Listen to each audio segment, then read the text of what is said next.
The core of the Continental Army, the people that signed up for the duration, not just for one-year tours, were the dregs of American society. And the enlistment papers said for the duration or something to that effect? Right. You got a larger pay, larger stipend if you did that.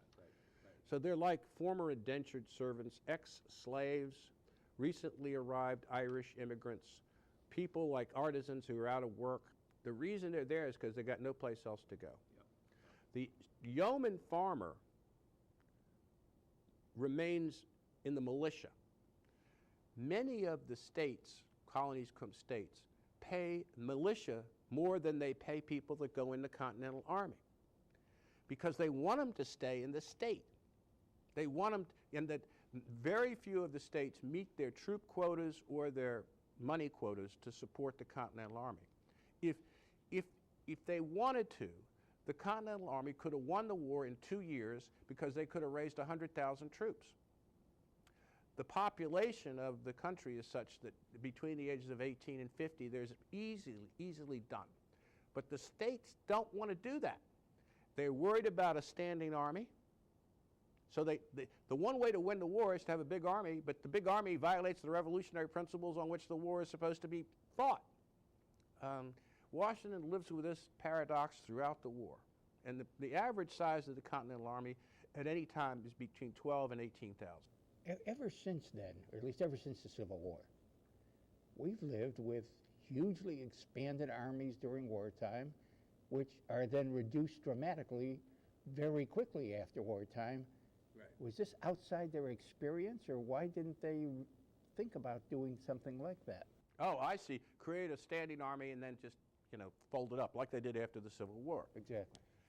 Because they're really afraid, they've inherited the British fear of a standing army.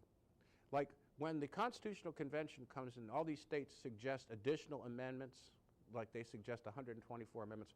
About 12 of them are about no standing army. They really are terrified of this. This is a military body that has historically developed political control. It's the Caesar syndrome. It's the Cromwell syndrome.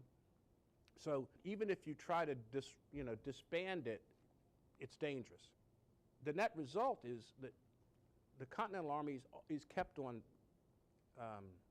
short rations, to put it mildly, a budget string.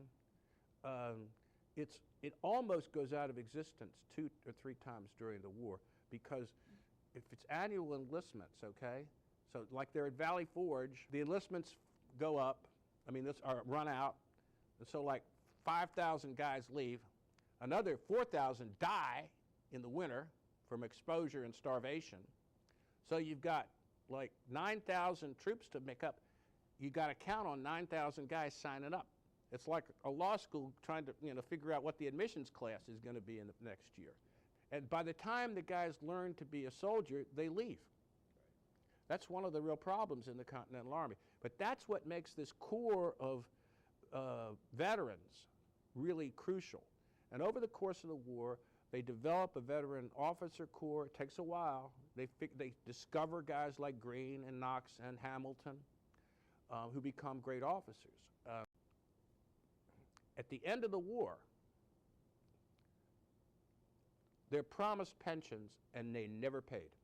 Right. And it has to do with this standing army thing again.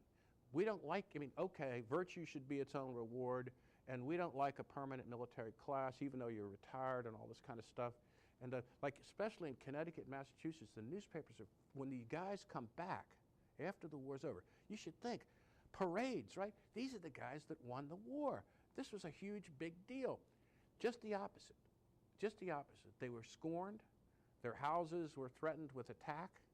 It's unbelievable because the attitude towards a standing army is so pervasive, especially in New England. And they never got what they were really due in the way of pensions. And it's a disgrace. And Washington, it was just one of the most sad things in his whole life to see this.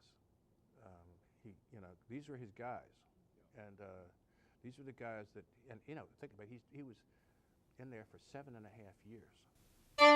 This excerpt is brought to you by the Massachusetts School of Law, the leader of reform in legal education and the leader in multimedia education for the public.